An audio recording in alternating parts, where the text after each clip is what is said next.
नमस्कार, प्रणाम। अभी यहाँ तो 10 बजता, हमनी के लंदन में बानी जा। और जय छठी मैया। छठी मैया की कृपा हर आदमी पर बना रहो, ये दुआ करब हम। हमनी के जहाँ भी रही जा, लेकिन अपने माँ के ना भूल सकीले जा। और दिल से प्रणाम बा और छठ के ढेर सारा शुभकामना रहुआ सबके। आज मन उदास तो जरूर बा कि आज आदमी अपना इंडिया में रही था और अपने बिहार में रही था। आज घाट पर जाके पड़ाका फोड़ती हम ये का करी। यसी फिल्म के 3 गो सिनेमा साइन कर ले बनी। अरे कांच चाही बस के बहंगिया, बहंगी लचकत जाए, बहंगी लचकत जाए। अरे पेढ़ी नानी संत बाबू पियरिया, दमुनी घाटे पहुँचा, बहंगी घाटे पहुँचा। छठी मैया के कृपा हर आदमी पर बना रहो, यह दुआ करब हम सब माई से कि माई हमरा यूपी बिहार के और जितना लोग छठ करे वाला बरती बा सबके वही आशीर्वाद दिए और पूरा हिंदुस्तान पर अपन कृपा बनवले रही। ऐसे कोरोना से तहर आदमी परेशान रहले रह, लेकिन और जेकरा पर कृपा होला माँ वो हमेशा कुशल होला। माई के सबके पूजा कर देले बा, छठी माई के पूजा कर देले बा। और हमनी के पूरा विनती बा माई से कि ये कोरोना के संकट से भी मुक्ति दिवावस। हाँ, और हम कहब कि देखिए हमनी के तो लंदन में बानी जा, लेकिन हमनी खातिर भी रउआ सब दुआ जरूर मांग ले। अब ऐसे तो हमनी के परिवार, हमनी के एगो परिवार ना, हाँ हमनी के परिवार खाली हमनी के अपन माई बाप ना होला। हमनी के पूरा परिवार हिंदुस्तान बा, पूरा बिहार बा, भोजपुरी समाज बा। तो हम सबसे कहब कि हमनियों खातिर दुआ जरूर मांग ले लोग। यहाँ भी तो आप लोग छठ मनाई है ना? हाँ, लंदन में हमनी के पहली बार अपन छठ मनौनी जा। यहाँ के बहुत सारा अंग्रेज लोग के भी दौरा उठौले बनी जा।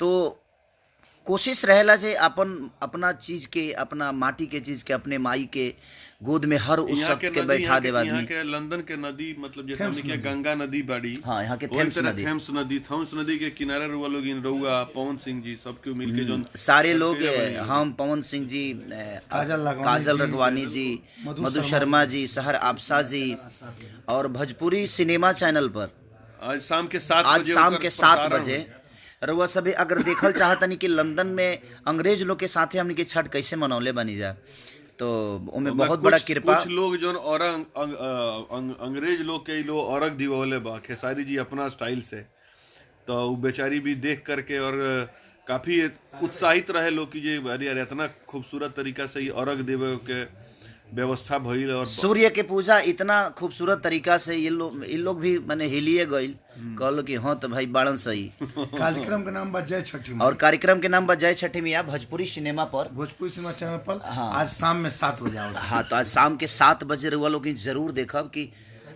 हमनी के तो छठ हृदय में बसेला, लेकिन यहाँ के अंग्रेज लोग के भी हृदय में हमनी के बसा देनी से छठ। अब भैया यहाँ सब कुछ मिलता है। तरगर में कौन रहे हो? पड़ाका वाला, छुरछुरी पड़ाका वाला, छठ के हट वाला, वो गनवा बा। हाँ थी संजय मानंद जन कैले। हाँ केतर एथी मना बन केतर गरमा है, बड़ा बढ़िया लागे लोग बाटे अब जबूरी के नन्हा डिड़ाइल पड़ाका से पिया, पाकिट मंगा द छुरछुरी के। तो वो गाना बानू, प्रोग्राम में बाना जी गाना वो बिल्कुल बा। और एगो आदि शक्ति के हमारे गाना रो लोग बड़ा प्यार दिले बनी। 42 मिलियन हो गए, बस मात्र 8 मिलियन के जरूरत बा। तो अभी तक के इतिहास के बहुत बड़ा रिकॉर्ड बन जाए वो कि 2 हफ्ता में 50 मिलियन अभी तक ले कौनो भोजपुरी के गाना गईले नहीं। और ये माँ के कृपा बा हमरा ऊपर और रउआ सबके ऊपर, और रउआ लोगन के कृपा बा हमरा ऊपर, ताकि रउआ लोग इतना प्यार और मोहब्बत हमके दिले। भैया एगो चीज हम बोलल चाहे, छठ पर्व हम लोग यहाँ जो मनाए हैं, कार्यक्रम किए हैं, छठ का कोई ऐसा वस्तु नहीं है, मूली से लेके, अरुई से लेकर के, सुथनी से लेके सब लंदन में मिला है। बस खाली हमने के ऊख वाला पत्ता वाला ऊख ना मिलल ना। तो हमरा बता जो ऊख भी इतना ज्यादा, गन्ना भी इतना ज्यादा मिलल। सॉरी, गन्ना कहे में हमारा दिमाग खराब होता है। भैया एक और खुशी के बात बा, ऊख हमने के कही ले जा। मेहंदी 3 भी आज 50 दिन हो गल सिनेमा। और सबसे बड़ा रो लोग जो प्यार दिले बानी, जो आशीर्वाद दिले बानी मेहंदी 3 के, ओकरा खातिर हम बहुत कितना शुक्रिया अदर वो सबके करी। शायद कम पड़ी, ऐसे लोग ऐसे ही 50 दिन ईश्वर हो के। गया और आज 50 दिन हमारा बिहार में हो कई गया गो फिल्म सिनेमा हॉल बिहार में 9 सिनेमा घरों में 9 गो सिनेमा हॉल में बहुत दिन बाद 50 दिन कोनो सिनेमा भइल बा जौन की मेहदी 3 वो भी कोरोना काल में। और अभी भी सब मल्टीप्लेक्स वगैरह में लग रहा है। आज से रूपवानी पूर्णिया में लगा है, सुशील प्लाजा फुलवारी शरीफ में चल रहा है, और दिल्ली यूपी में आनंद मंदिर बनारस में, यूनाइटेड गोरखपुर में, और सब मतलब इतनी पब्लिक फिल्म है कि कोरोना काल में ही भोजपुरी भाषी माई बहन आकर के फिल्म को देख रहे हैं। नहीं, और आप लोगों ने जो पहला पार्ट था मेहदी 1 वो उसके छठे के गीत है बाबू।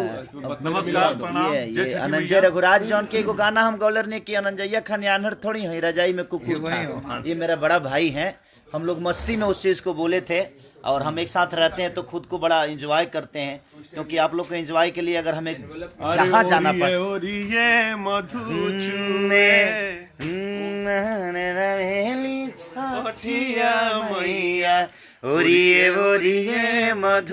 उसका ये वाला वर्जन भी गा दीजिए उसी आप में कि उठावा से मधु चुए ए शहर हसीना हो उठवा से मधु चुए। तो पगला मिट्टी के जलेबिया शहर। और मिट्टी के धुन को हम लोग अपने नहीं छोड़ पाते हैं, तो हमारी मिट्टी का धुन था वो। और ये संगीत जो है हमारी मिट्टी का 7 बजे शाम में, और 7 बजे शाम में हर जय छठी मैया। जय छठी मैया Bhojpuri cinema cinema TV channel पर वालों के देखे की मिली।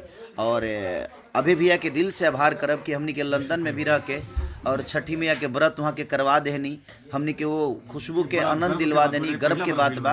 पहले बार ऐसा भइल बा लंदन में छठ मनल बा, वो भी अंग्रेज लोग के साथ। छठ पर्व डायरेक्ट फ्रॉम लंदन। हाँ, डायरेक्ट फ्रॉम लंदन। और सारा लोग बड़ा मजा आयल हो दिन, हमनी के बुझाइल कि यार हमनी के अपना घर में बानी जा। तो दिल से प्रणाम सबके, केहू के आज नाम ना लेब हम, ओकरा खातिर क्षमा प्रार्थी बनी।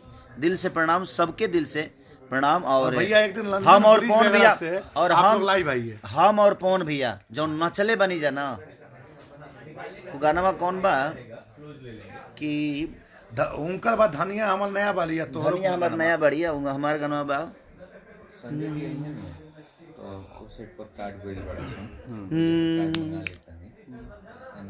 नरे देवरू त दुबई गइले भसुरो नरेल गाड़ी धइले ए ननदो के करी छठ के पूजा नवा ना सजनवा अहिले हो।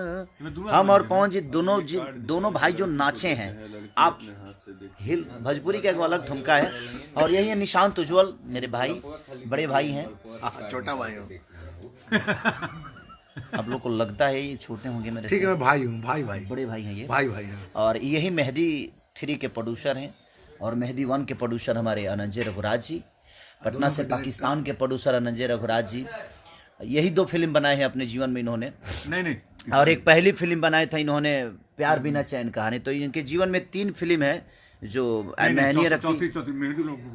हाँ, तो मेहदी 1 छठी मैया के जय हो कि आप लोगों ने जीवन में बहुत कुछ दिया है, उसके लिए छठी मैया आप सबको भी ऐसे ही देती है। हम लोग आज ऑफिशियल अनाउंसमेंट भी कर दें कि बहुत जल्द हम लोग मेहंदी लगा के रखना फूल भी बना रहे हैं। हाँ। मैं खेसारी भी और रजनीश जी फिर से वो फिल्म, और उसके लिए नई हीरोइन की तलाश भी जारी है, या पुरानी हीरोइन भी हो सकती है। और रजनीश भैया खेसारी जी और हम लोग बैठ करके डिसाइड करेंगे। लेकिन उसको 100 चलाना पड़ेगा। तो यही 100 चलेगी, अभी उतरने वाली कहाँ है। और ये आप लोगों को चलाना अभी मेहंदी 3 100 चलेगी भैया। कोरोना काल में पब्लिक आ रहा है सिर्फ आपका प्रेम में, आपके गाने के प्रेम में। दिल से प्रणाम। लोग भी बोल रहे हैं, पब्लिक भी बोल रही है कि दिल की केवाड़ी कोई खटखटावेला।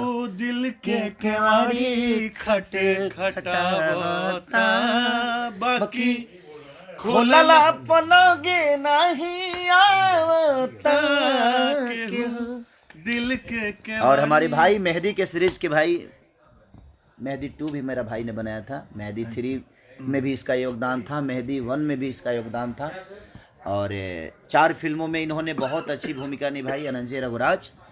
तो दिल से प्रणाम निशांत उज्जवल, दिल से प्रणाम आप सबको, हमारे बड़े भैया रजनीश मिश्रा जी, जय छठी मैया।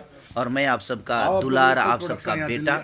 और ये लंदन के हमारे लंदन के जो सब देव भाई हैं, ये सागर भाई हैं, सारे लोग हैं लंदन के, और ये जयपुर के एक हैं हमारे डॉक्टर साहब, दोनों मियाँ बीवी डॉक्टर हैं यहाँ पे, उन्हीं के घर में हम लोग शूट कर रहे हैं लंदन में। तो दिल से प्रणाम आप सबको कि ऐसे ही प्यार और मोहब्बत बनाए 7 बजे शाम रखिए। में जय छठी मैया 7 बजे शाम को भोजपुरी सिनेमा चैनल पे आप सबको हम दोनों भाई दिखेंगे, हम और मेरे बड़े भाई पवन सिंह जी और सहर आपसा जी, हमारे मधु शर्मा जी, काजल रघवानी समीर भाई को दिल से प्रणाम। हमारे समीर भैया इधर आइए, मैं अपने पेज से लाइव हूँ तो मैं बोला कि अपने भाइयों को सबको छठी मैया का आशीर्वाद इनको भी दिलवाइए। मेरे बड़े भाई हैं ये समीर अफ्ताब, और हमारे सारे मूवी के समझिए कि हम अगर सुई भी ढूंढते हैं ना तो उनको इन्हीं को बोलते हैं कि भाई हमें सुई चाहिए, और ये हमें सुआ ला कर दे देते हैं। तो कहीं ना कहीं तो हमारे बड़े भाई हैं ये, और दिल से प्रणाम, और छठी मैया की ढेर सारी कृपा आप सब पे बनी रहे, और हमारे लिए भी दुआ करिए। 3 फिल्में कल उसके बारे में 2 लाइन बता दीजिए। 3 एक कंप्लीट कर चुके हैं, एक हम कंप्लीट कर चुके हैं जो काजल जी के साथ था, और एक अभी कर रहे हैं जो मधु जी के साथ है, इसके बाद है जो सहर आपसा जी के साथ है। तो लगातार 3 फिल्म मेरी भी है और मेरे बड़े भाई पवन जी की भी है। तो और 6 का प्रोड्यूसर हमारे बड़े भाई ऐसी फिल्म के सब कुछ समझिए, वो करता धरता से लेकर मालिक से लेकर चपरासी से लेकर गार्ड से लेकर, मैंने समझ लीजिए कि वो सब कुछ हैं। यानी अभय भैया जो कि हमें बड़ा प्यार देते हैं, हमें किसी भी चीज़ की ज़रूरत अगर मुंबई में होती है तो सबसे पहले खड़े होते हैं। तो जय छठी मैया शाम को 7 बजे भोजपुरी चैनल टीवी पे आप जरूर देखिए, और ढेर सारा प्यार दीजिए अपने बेटा को, और जल्दी से उसको सब्सक्राइब करिए गनवा को, आदि शक्ति वाले को, वो जो उसको 50 मिलियन तुरंत करिए। 42 हो गया है, 8 मिलियन लगेगा, कितना टाइम लगेगा? कल आप सुबह लोग तक 4 घंटे के, भैया आपके फैन लोग आज शाम तक कर देंगे। आज शाम तक उसको कर करा के हटाइए, कोई मतलब नहीं, कर करा के 50 मिलियन का एक रिकॉर्ड बना के, और अपने भाई को प्यार और आशीर्वाद दीजिए। छठी मैया आप सब पे कृपा बनाए रहे। Love you, I love you.